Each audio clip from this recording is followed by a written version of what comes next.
అందరికీ నా హృదయపూర్వక నమస్కారాలు. కూటమి ప్రభుత్వం అధికారంలోకి వచ్చి దాదాపు 60 రోజులు కావస్తుంది. నేను పంచాయతీరాజ్ శాఖ, అటవీ శాఖ బాధ్యతలు స్వీకరించిన తర్వాత పంచాయతీ శాఖకు సంబంధించి చాలా రివ్యూలు చేశాం.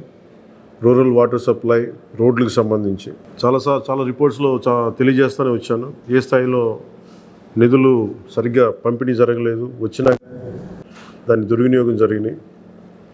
ఈ పరిస్థితుల్లో కూటమి ప్రభుత్వం చాలా చిత్తశుద్ధితోటి ఈ పంచాయతీరాజ్ వ్యవస్థని బలోపేతం చేయాలి అని చెప్పి చాలా బలమైన నిర్ణయం తీసుకున్నాం. దాంట్లో భాగంగానే 3 కీలకమైన నిర్ణయాలు తీసుకున్నాం. ఒకటి, ఆగస్టు 15 ఈ జెండా పండుగకి సంబంధించి. 2, మనకి జాతీయ ఉపాధి హామీ పథకానికి సంబంధించి ఒకటే రోజున 13,326 పంచాయతీల్లో గ్రామసభ తీర్మానాలు జరగాలి. ఆ దిశగా అడుగులు వేస్తూ ఉన్నాం. ఈ గ్రామసభ తీర్మానం అంటే ఏంటంటే, జాతీయ ఉపాధి హామీ పథకం ద్వారా వచ్చే కేటాయించిన పనులకు కానీ నిధులకు కానీ ఆ ప్రజాప్రతినిధులు, ఆ ఎమ్మెల్యేలు కానీ, గ్రామ సర్పంచులు కానీ, పంచాయతీ సర్పంచులు కానీ, ఆ పంచాయతీలో ఉన్న ప్రజలు కూడా అందరూ ఏకగ్రీవంగా అంటే ఏ పనులు జరగాలి, జాతీయ ఉపాధి హామీ పథకానికి సంబంధించిన ఆ పనులకి మన గ్రామాల్లో ఏ పనులు జరగాలి, ఏ పనులకి ఆ నిధులు కేటాయించాలి, ఈ దృష్టిలో గ్రామసభ తీర్మానం జరుగుతుంది. విడివిడిగా కాకుండా ఒకటే రోజున 13,326 పంచాయతీల్లో ఒకటే రోజున గ్రామసభ తీర్మానాలు జరగాలని కీలకంగా ఆదేశించడం అయినది. ఆ విధంగా ముందు ఒకటి చేస్తూ ఉన్నాం. రెండవది, జల్ జీవన్ మిషన్. అంటే ప్రతి ఇంటికి కుళాయి అనేది ప్రధానమంత్రి గారి ఆకాంక్ష, ఆశయం. ఏ ప్రభుత్వం కనీస మానవ హక్కు ఇది. అలాంటి జల్ జీవన్ మిషన్కి సంబంధించి గత 5 సంవత్సరాలుగా ఎక్కడ కూడా సంతృప్తికరంగా గత ప్రభుత్వం చేయలేదు. రాష్ట్రంలో గ్రామీణ తాగునీటి సరఫరా ఇది అసలు ఏ స్థాయిలో ఉంది? ఉదాహరణకి జల్ జీవన్ మిషన్ కింద ఒక దాదాపు 27,000 కోట్లు ఖర్చు చేయాల్సి వస్తే గత ప్రభుత్వం 4,000 కోట్లే ఖర్చు చేస్తుంది. ఆ 4,000 కోట్లు ఖర్చు కూడా పెట్టిన విధానం ఏ స్థాయిలో ఉంది? నిజంగా నీటి సరఫరా అవుతుందా? ఉదాహరణకి చాలామంది ఎమ్మెల్యేలు అందరూ కూడా నా దృష్టికి తీసుకొచ్చిందా కూడా నాకు వాళ్ళు ఇచ్చే ఈ పిటిషన్స్ కానీ ఇవన్నీ కూడా ఏం తెలియజేస్తున్నాయంటే, పంచాయతీల్లో కానీ గ్రామాల్లో కానీ జేజే మిషన్ కింద పైప్ లైన్లు వేశారు, కానీ దానికి ఆ నీటి సరఫరా ఉండే ఇది లేదు, దానికి వాటర్ సోర్స్ లేకుండా పైప్ వేసి వెళ్ళిపోయారు. అంటే దీని వెనక ఏమనిపించిందో, నిజంగా ఏదైనా వీళ్ళు డబ్బులు చేసుకోవడానికి పైప్ లైన్లు వేసి వదిలేశారన్నది ఆలోచన వచ్చి దాని మీద ఏం ఆదేశించాం పంచాయతీరాజ్ శాఖ ఉన్నతాధికారులందరినీ ఏంటంటే, అసలు రాష్ట్రంలో గ్రామీణ తాగునీటి సరఫరా పరిస్థితి ఎలా ఉంది, ఎన్ని గ్రామాలకి పైప్ లైన్స్ బాగున్నాయి, నీటి సరఫరా స్థాయి ఎలా ఉంది, రోజుకి ఎన్ని లీటర్లు నీళ్ళు వస్తున్నాయి, అలాగే ప్రస్తుత పరిస్థితి తెలుసుకోవడానికి దాదాపు ఒక 12 అంశాల మీద మేము సర్వే చేయమని ఆదేశించాం. దీన్ని పల్స్ సర్వేగా మీ దృష్టికి తీసుకొస్తున్నాం. ఇది పల్స్ సర్వే చేపడుతున్నాం. దీంట్లో వచ్చిన డేటా ఆధారంగా జల్ జీవన్ మిషన్ని కూటమి ప్రభుత్వ ఆధ్వర్యంలో అత్యంత పకడ్బందీగా ప్రణాళిక రచన చేయడానికి ఈ సర్వే నిర్వహిస్తున్నాం. ఒకసారి ఈ డేటా పాయింట్స్ అన్నీ రాగానే ఏ పంచాయతీల్లో నీళ్ళు వస్తున్నాయి, ఏ పంచాయతీల్లో పైప్ లైన్లు డ్యామేజ్ అయినాయి, అసలు గత ప్రభుత్వం చేసిన 4,000 కోట్ల రూపాయల ఖర్చు నిజంగా ఆ ఉద్దేశింపు పనులకి జరిగిందా లేదా, వీటన్నిటిని కూడా ఈ పల్స్ సర్వేలు మనకి తెలిసి వస్తాయి. దీని సమూలంగా ప్రజలందరికీ సమీప భవిష్యత్తులో తెలియజేస్తాను. అలాగే గ్రామ పంచాయతీలు, పంచాయతీరాజ్ వ్యవస్థ బలోపేతం కావాలంటే సర్పంచ్ వ్యవస్థ చాలా కీలకమైంది. గత ప్రభుత్వం పంచాయతీ ఎన్నికలు సరిగ్గా నిర్వహించలేకపోవడం వల్ల మనకి నిధులు రాలేకపోయినాయి.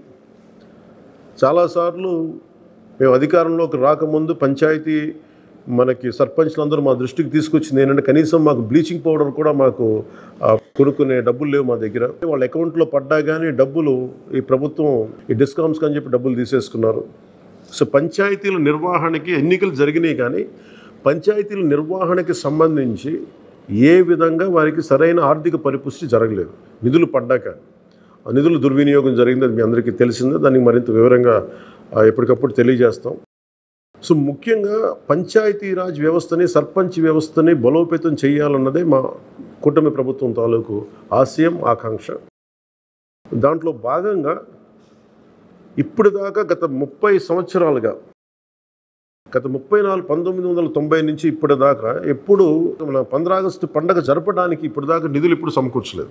చాలా నామకే వాస్తే నామమాత్రంగా ప్రతి పంచాయతీకి, చిన్న పెద్ద పంచాయతీలకి 100 రూపాయలు, చిన్న పంచాయతీలకి, పెద్ద పంచాయతీలకి 250 రూపాయలు చొప్పున ఇచ్చేవాడు.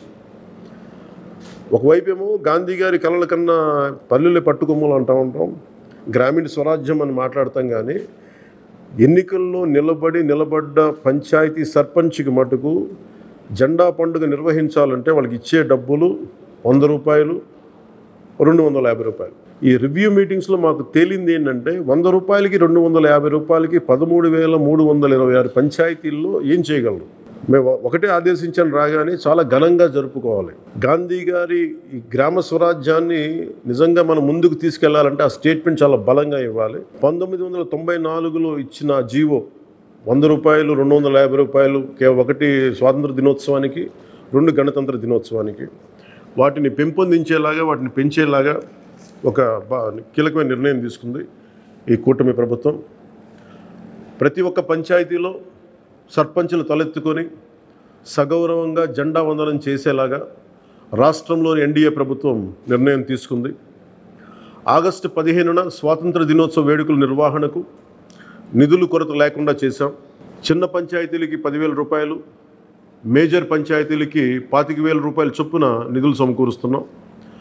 దానికోసమని జీవోను కూడా రిలీజ్ చేశాం. దీనిని పంచాయతీ సర్పంచులు దీన్ని పూర్తిగా సద్వినియోగం చేసుకోమని నేను విన్నవించుకుంటా ఉన్నాను. ఇప్పటి వరకు పంచాయతీలకి ఇంత పెద్ద స్థాయిలో ఆగస్టు 15, జనవరి 26 వేడుకలకు నిధులు ఇచ్చింది లేదు. 34 సంవత్సరాలుగా 1990 నుంచి ఈ మొత్తం ఇప్పటిదాకా పెంచలేదు.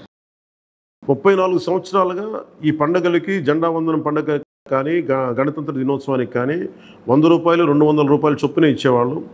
ఈ మొత్తాన్ని గణనీయంగా పెంచాలని చెప్పి కూటమి ప్రభుత్వం నిర్ణయం తీసుకొని జీవో జారీ చేసింది. 13,326 పంచాయతీల్లో ఘనంగా, గౌరవంగా స్వాతంత్ర దినోత్సవ వేడుకలు సాగాలన్నదే మా కూటమి ప్రభుత్వం ఉద్దేశం. ఇప్పటి వరకు సర్పంచులు అతి స్వల్ప మొత్తాలతో వేడుకలను ఘనంగా చేయలేకపోయేవాళ్ళు. ఈ విషయం నా దృష్టికి వచ్చింది రివ్యూస్లో. దీనిపైన ఉన్నతాధికారులతో మాట్లాడి ఏ దశలోనూ ప్రజలు ఎన్నుకున్న సర్పంచుల ఆత్మగౌరవం తగ్గకుండా దేశంలో పవిత్రమైన 15 ఆగస్టు గణతంత్ర వేడుకలు గర్వంగా చేసుకునేలాగా, సగర్వంగా చేసుకునేలా చర్యలు తీసుకొని చాలా స్పష్టంగా ఆదేశాలు ఇచ్చాను. ఆ దిశగానే నిర్ణయం చేశాం. 5,000 లోపు ఉన్న జనాభా ఉన్న గ్రామాలకి 10,000 రూపాయలు, 5,000 పైబడ్డ జనాభా ఉన్న గ్రామాలకి 25,000 రూపాయల చొప్పున నిధులు అందిస్తాం. గాంధీ మహాత్ములు కలలుగన్న గ్రామ స్వరాజ్యం సిద్ధించాలన్నదే మా కూటమి ప్రభుత్వం తాలూకు తపన, ఆకాంక్ష. అందులో భాగంగానే పంచాయతీలకి తీర్చిదిద్దే ప్రక్రియకు శ్రీకారం చుట్టాం. ఈ ఆగస్టు 15 నుంచి పారిశుద్ధ నిర్వహణ, రక్షిత తాగునీటి సరఫరా, మౌలిక వసతులతో కల్పనతో గ్రామాలు సర్వతోముఖాభివృద్ధి దిశగా అడుగులు వేస్తున్నాం. గౌరవ సర్పంచులందరికీ నా విజ్ఞాపన, ప్రభుత్వం నుంచి విన్నపం, ఆగస్టు 15 నాటి వేడుకల్లో అందరి భాగస్వామ్యం ఉండాలి. పంచాయతీ పరిధిలోని పాఠశాలల్లో వ్యాసరచన, క్విజ్, డిబేట్ పోటీలు, క్రీడా పోటీలు నిర్వహించాలని కోరుకుంటా ఉన్నాం. ఉపాధ్యాయులు భాగస్వామ్యంతో వీటిని నిర్వహించాలని కూడా ఆదేశాలు ఇచ్చాం. గ్రామంలో స్వాతంత్ర సమరయోధులు, రక్షణ రంగంలో పనిచేసిన వారు, ముఖ్యంగా పారిశుద్ధ్య కార్మికులకు సత్కారాలు చేయాలి.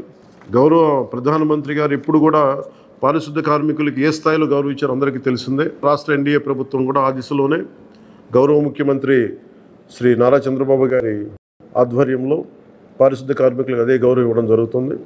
సో ఈ విధంగా మేమందరం బలంగా, చాలా కీలకంగా పనిచేస్తూ ముందుకెళ్తున్నాం. దీని అందరికీ ప్రజలందరూ ఆశీస్సులు కావాలి.